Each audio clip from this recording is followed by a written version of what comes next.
अतीक का अंत का जो यहाँ पर हम आज देख रहे हैं उससे हमें सबक लेना चाहिए, शिक्षा लेनी चाहिए, सारे अपराधियों को शिक्षा लेनी चाहिए कि हर गुंडे का अंत गोली है। अतीक मुस्लिम है क्यों कहते हो? अतीक माफिया है बोलो। ये मैं उनके आपके माध्यम से उन तक आवाज़ पहुंचा रही हूँ। अब असद का जो एनकाउंटर है, आप असद के एनकाउंटर की पर हम बात करें तो पर हम तो वहाँ खड़े नहीं थे कि जो विपक्ष फटाफट कहने लगा कि जी फेक एनकाउंटर है या कौन सा एनकाउंटर है। इनको कैसे पता चल जाता है एनकाउंटर फेक है? क्या आपको याद होगा कि वो 10 जज न्याय देने से भी पीछे हट गए थे कि हमें माफ़ करिए, अतीक अहमद का मामला है। तो वो आपको याद नहीं है उनका टेरर? आपको अपराधियों का टेरर याद नहीं रहता? किसी की हत्या आपने की, उसकी बीवी 9 दिन हुए थे सिर्फ, उसका दर्द नहीं समझ आता आपको? लेकिन ऐसा सुनने में आया है सूत्रों से कि किसी मुख्यमंत्री का भी नाम आ रहा है, एक्स मुख्यमंत्री का। ये लास्ट काल चल रहा है उनका, अपराधियों का, तो उनके ऊपर कड़ा शिकंजा कसा जा रहा है। तो उस कड़े शिकंजे को फनफना कौन रहा है? विपक्षी। तो यहाँ अतीक अहमद की बात नहीं है, यहाँ एक बड़े माफिया की बात है, एक बड़े गैंग के अंत की बात है। और आपको हमें एक बात के लिए तो खुश होना चाहिए कि किसी बड़े गैंग का अंत हुआ, लेकिन वो किस तरह से हुआ वो कानून जानेगा। अतीक की पत्नी को बहुजन समाज पार्टी टिकट दे रही थी चुनाव लड़ाने के लिए, हाँ, मेयर क्या बनाने के लिए। और अभी जब उन्होंने देखा कि शाइस्ता भाग गई है, बहुत टाइम बाद निर्णय लिया है उसका भी कि नहीं अब हमारी पार्टी से कोई लेना देना नहीं है। मतलब लास्ट टाइम तक अगर फ़ायदा नज़र आ रहा है ना तो इस्तेमाल करेंगे। नमस्कार दोस्तों, बहुत स्वागत है आपका HCN न्यूज़ में। मैं हूं नीतीश पाठक। जब से अतीक और अशरफ को बीच चौराहे पर गोली मारकर हत्या कर दी गई, तब से ही उत्तर प्रदेश का जो राजनीतिक सरगर्मी है वह काफ़ी गर्म है।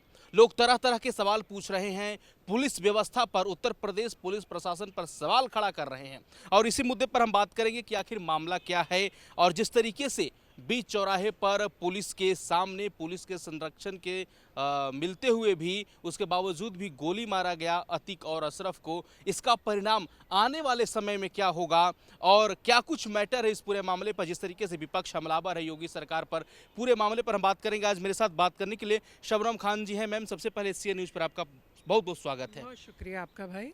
मेरा पहला सवाल है मैम, पहले अतीक के बेटे असद का एनकाउंटर होता है, अखिलेश बोलते हैं फेक एनकाउंटर है, ओवैसी बोलते हैं लोकतंत्र पर एनकाउंटर है। उसके बाद जब आ रहा था मेडिकल जांच के लिए तो उसके बाद सवाल खड़ा किया गया कि अतीक और उसके भाई अशरफ को बीच चौराहे पर गोली से मारकर हत्या कर दी गई। इस पूरे मुद्दे पर पहली प्रतिक्रिया मैम हम आपका जानेंगे। बोया पेड़ बबूल का तो आम कहाँ से पाओगे? अतीक अहमद ने, अशरफ ने किस चीज़ का पेड़ बोया था? बबूल का, कांटों वाला। तो कांटे तो चुभेंगे ना भाई। अब असद का जो एनकाउंटर है, आप असद के एनकाउंटर की पर हम बात करें तो पर हम तो वहाँ खड़े नहीं थे कि जो विपक्ष फटाफट कहने लगा कि जी फेक एनकाउंटर है या कौन सा एनकाउंटर है। इनको कैसे पता चल जाता है एनकाउंटर फेक है? भाई अगर कुछ खामी होगी तो आपने देखा होगा कुछ पुलिस वालों को बहुत बहुत साल बाद भी सज़ा मिली है फेक एनकाउंटर की। तो जांच होगी, जांच में सब कुछ दूध का दूध पानी का पानी हो जाएगा। ये क्यों उछल के आ जाते हैं फटाफट किसी भी माफिया के लिए? किसी भी, कोई भी अपराधी होता है, मैं देखती हूँ विपक्ष साथ खड़ा हो जाता है तुरंत। आपको कानून व्यवस्था लचर नजर आ रही है? लचर तब थी जब ये अतीक पनपा था, लचर तब थी जब इसे इतना बड़ा माफिया बना दिया गया। क्या आपको याद होगा कि वो 10 जज न्याय देने से भी पीछे हट गए थे कि हमें माफ़ करिए, अतीक अहमद का मामला है। तो वो आपको याद नहीं है उनका टेरर? आपको अपराधियों का टेरर याद नहीं रहता? किसी की हत्या आपने की, उसकी बीवी 9 दिन हुए थे सिर्फ, उसका दर्द नहीं समझ आता आपको? पाल भाई की हत्या का मर्म समझ आता है आपको? नहीं समझ आता है इनको।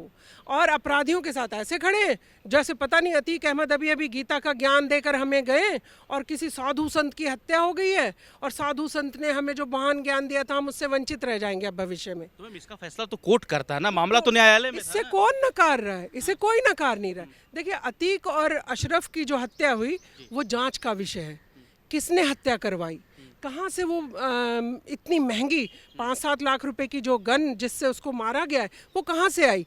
कोई तो पीछे है ना, कोई तो है जिसको राज खुलने का भी डर है। मैं किसी एक पर्टिकुलर पार्टी को बोल ही नहीं रही हूँ, मैं किसी एक पर्टिकुलर व्यक्ति को भी नहीं बोल रही हूँ, मैं बोल रही हूँ जो भी व्यक्ति जिन्होंने इसको पनपाया, जिन्होंने इसको संरक्षण दे दे के इतना बड़ा माफिया बनाया, कहीं ना कहीं उन्हें ही तो डर होगा ना। हत्या किसने कराई जांच का विषय है, जांच चल रही है, आप भी देखेंगे कुछ समय बाद। हम तो मीडिया है, आपके माध्यम से ही जान पाएंगे कि क्या खुला, क्या रहस्य था, कौन पीछे था। शायद किसी मुख्यमंत्री का भी नाम आ रहा था, शायद और भी बड़े बड़े नेताओं का मुख्यमंत्री का नाम आ रहा था। नहीं, ये मुझे नहीं पता है, लेकिन ऐसा सुनने में आया है सूत्रों से कि किसी मुख्यमंत्री का भी नाम आ रहा है, एक्स मुख्यमंत्री का, और कुछ बड़े बड़े नेताओं का भी नाम शायद वो लेने वाला था। शायद इस वजह से उसकी हत्या करवा दी गई। तो ये तो सब जांच का विषय है, पुलिस इंक्वायरी करेगी। और बड़े लेवल पे जब इतनी बड़ी अतीक और अशरफ की हत्या हुई है तो जांच भी बहुत बड़े लेवल पर होगी। और विपक्ष हमलावर भी है। योगी जी के ऊपर आप कटाक्ष कर रहे हैं, लेकिन एक बार कहीं आपने अपने अंतर्मन में झांक कर देखा है कि इसी अतीक को आप सर पे उठा के बड़ा नेता बनाया? आपने उसके जितने भी कांड थे वो छुपाने के लिए नेता बनाया। उसको बोल रही है मैम, समाजवादी पार्टी रही है, बहुजन समाजवादी पार्टी रही है, या आप और हम थोड़ी बोल रहे हैं। अरे किस पार्टी के सांसद थे वो, आप बताइए मुझे। तो फिर यानी आपने उनको संरक्षण दिया कि नहीं दिया? पॉलिटिकल संरक्षण जब तक आप अपराधियों को, माफियाओं को देते रहेंगे, वो इसी तरह से पनपते रहेंगे। ये लास्ट काल चल रहा है उनका, अपराधियों का, तो उनके ऊपर कड़ा शिकंजा कसा जा रहा है। तो उस कड़े शिकंजे को फनफना कौन रहा है? विपक्षी। लेकिन अखिलेश तो कह रहे हैं कि अपराध का पराकाष्ठा है, गुंडों का जो हौसला है बुलंद है उत्तर प्रदेश में। हत्या हुई है उसके लिए हर कोई कह रहा है, उसके लिए आप भी कह रहे हैं, मैं भी कह रही हूँ, जांच होनी चाहिए। अपराधी न्यायालय तक जाना चाहिए था, न्यायालय से उसे सजा मिलनी चाहिए थी। लेकिन मैं पूछ रही हूँ कि आप पक्ष में क्यों खड़े हो गए कि अतीक महान था, अतीक सांसद था? अरे भाई, सांसद बनाया किसने? आप लोगों ने। दुर्दांत अपराधी था वो, उसके नाम से, खौफ से उसके एक एक बच्चा कांपता था। आपको अगर ये नहीं है याद विपक्षियों को, तो आप और हम क्या कर सकते हैं? पर सच बात तो ये है कि कहीं ना कहीं अतीक का अंत का जो आप और हम आज देख रहे हैं, उससे हमें सबक लेना चाहिए, शिक्षा लेनी चाहिए, सारे अपराधियों को शिक्षा लेनी चाहिए कि हर गुंडे का अंत गोली है और इसी तरह से वो मारा जाता है। तो हमें अपराधी ना बनने की तरफ, एक अच्छे और सच्चे रास्ते की तरफ चलना चाहिए। नेता पनपाते हैं, उनको पालते पोसते हैं, उनका इस्तेमाल करते हैं, फिर गोली वो खाते हैं, नेता अपना एंजॉय करते हैं। इससे सबक लेना चाहिए। जैसे ही अतीक पर गोली मारा गया, गोलीबारी हुई, उसके बाद से बहुत सारे संवैधानिक पद पर बैठे लोग कह रहे हैं कि ये कुदरत का फैसला है। तो इस प्रकार का बयान देकर आप तो अपराधियों को, जो हत्यारा है, उसका तो हौसला बुलंद कर रहे हैं। देखिए, ना इधर वालों को ना उधर वालों को, किसी को भी इतने बड़े मामले में बीच में पड़कर अभद्र टिप्पणियां, किसी व्यक्ति विशेष पर टिप्पणियां, किसी जाति धर्म पर टिप्पणियां नहीं करनी चाहिए। यहाँ जाति का मामला नहीं है, जनता को समझना होगा। ये हिंदू मुसलमान का मामला नहीं है, ये एक माफिया का मामला है जिसने यूपी में भयंकर आतंक मचा रखा था, जिससे बच्चा बच्चा खौफ खाता था। आपको वो बूढ़िया भी नजर आती जिसको पीठ में गोली मारी, जिसके बेटे का पता ही नहीं चला कि कहाँ चला गया। तो आप ना इसे हिंदू मुस्लिम के चश्मे से मत देखिए, ये हिंदू मुस्लिम का मैटर ही नहीं है, ये एक माफिया का मैटर है। और उसकी अगर बाहर सड़क पर हत्या हो गई है तो वो हत्यारे कौन थे और उसके पीछे कौन है, ये सिर्फ इतना मैटर है। कानूनी प्रक्रिया चलने दीजिए, ज़्यादा आपको नवाबजादा बनकर बीच में कूदने की ज़रूरत नहीं है, चाहे कोई इधर वाला हो चाहे कोई उधर वाला हो। और ना ये कोई एंजॉय करने की घटना है कि हम इसे एंजॉय करें, हम इसे बहुत खुशी से लें कि देखिए देखिए अपराधी मारा गया। अपराधी तो मारा गया, लेकिन अगर उसकी भी हत्या हुई है तो हमारे देश का कानून है, उसका पालन सबको करना होगा, चाहे विपक्षी हो, चाहे सत्ता पक्षी हो, चाहे कोई आम आप और हमारे जैसा नागरिक हो। और हमें शब्दों पर भी कहीं ना कहीं लगाम रखनी चाहिए, क्योंकि यही शब्द आप देख रहे हैं धीरे धीरे बहुत सारे लोगों की मुसीबत बनते जा रहे हैं। राहुल गांधी को आपने देखा, ये सदस्यता चली गई। और मैं तो बल्कि सरकार से आपके माध्यम से कह रही हूँ, हर चीज़ पर अंकुश लगे, ना कोई हिंदू कुछ गलत शब्द बोल पाए, ना कोई मुस्लिम गलत शब्द बोल पाए। अब मुसलमानों का क्या प्रॉब्लम है कि अतीक अहमद था तो कूद कर आ जाएंगे कि जी वो तो माफिया ही नहीं था, वो तो बहुत शरीफ था, जैसा असद के बारे में भी कह रहे हैं वो तो बहुत शरीफ था। अरे भाई उसने क्या क्या किया, उसके कांड तो याद कर लीजिए। जी मैं यहीं पर मैं आ रहा हूँ कि बहुत सारे सोशल मीडिया पर टिप्पणी कर रहे हैं, या मेरी टीम जब प्रयागराज में ग्राउंड जीरो पर बात कर रही थी तो लोग बोल रहे थे कि अतीक मुस्लिम है, इस वजह से लोग टारगेट कर रहे हैं। असद नाबालिग था। अतीक माफिया नहीं है क्या? अतीक मुस्लिम है क्यों कहते हो? अतीक माफिया है बोलो। ये मैं उनके आपके माध्यम से उन तक आवाज़ पहुंचा रही हूँ जो मुस्लिम होने का दम भर रहे हैं कि अरे बेचारे मुसलमान को मार दिया। बेचारा मुसलमान नहीं था वो, बेचारे मुसलमान हम हैं। हम आम जनता जो मुस्लिम है वो है बेचारा। जिनकी ज़मीनें कब्जा ली उसमें सिर्फ हिंदू भाई नहीं थे, उसमें मुस्लिम भी थे। हर एक व्यक्ति को प्रताड़ित करता था, किसी की हिम्मत नहीं थी जबान खोल दे। आपको मैंने 10 जजों की बात बता दी है। आप सोचिए, जिससे जज भी खौफ खाते हों और निर्णय लेने में डरते हों, तो आप सोचिए उसका कितना टेरर होगा। तो यहाँ अतीक अहमद की बात नहीं है, यहाँ एक बड़े माफिया की बात है, एक बड़े गैंग के अंत की बात है। और आपको हमें एक बात के लिए तो खुश होना चाहिए कि किसी बड़े गैंग का अंत हुआ, लेकिन वो किस तरह से हुआ वो कानून जानेगा। लेकिन उधर ओवैसी साहब भी बोल रहे हैं मैम कि मुसलमानों को टारगेट किया जाए। जब कोई मुस्लिम भूमाफिया बनने जाता है, जब कोई मुस्लिम जजेस तक को डरा देता है, तब ये ओवैसी नहीं आते हैं कि ऐसा मत करिए आप मुसलमान हैं। तब इस ओवैसी को बाहर नहीं आना चाहिए कि भाई मुसलमानों गलत रास्ते पर मत जाओ, भाई माफिया मत बनो, भाई गुंडागर्दी मत करो। ये सिखाने निकले कभी मुसलमानों को? ये सिखाने निकले नहीं है, ये सिखाने निकले। आपने देखा है वो असद का एक इंटरव्यू, उसमें ओवैसी जी की फोटो लगी है। तो ओवैसी जी को ये दर्द है कि जिनके माध्यम से मैं दबदबा बना सकता था वो कहीं ना कहीं मेरे हाथ से निकल गए। उनको ये दर्द नहीं है कि अतीक अहमद मर गया या असद को एनकाउंटर में मार दिया गया। वो सोच रहे हैं मेरी वोट बैंक छिटक गई है। नहीं कह रहे इनको कानून पर हमला है, संविधान मारा गया इनको ना संविधान से मतलब है, ना इनको किसी ईमान से मतलब है, ना इनको किसी और चीज़ से, देश से मतलब है। इनको सिर्फ अपनी पार्टी की वोटों से मतलब है। कौन से मुसलमान का कब कैसे इस्तेमाल किया जाए, आम मुसलमान को क्या कह के भड़काया जाए, अतीक अहमद का कैसे इस्तेमाल किया जाए। लास्ट में अतीक अहमद ने कहा है जो मेरे दोस्त थे जिन्होंने मेरा इस्तेमाल किया वो सब अब मेरे दुश्मन हैं। जब आप देखते हैं उनका फ़ायदा लिया जा सकता है, आप उन्हें गुंडा बनाते हैं, बड़ा उनको प्रमोट करते हैं, और फिर जब आपका देखते हैं कि कानून का शिकंजा कस गया तो आप कहते हैं भाई मेरा तो कोई लेना देना नहीं। अभी शाइस्ता को बहन जी वो टिकट दे रही थी कि नहीं दे रही थी? अतीक की पत्नी को बहुजन समाज पार्टी टिकट दे रही थी चुनाव लड़ाने के लिए, हाँ, मेयर क्या बनाने के लिए।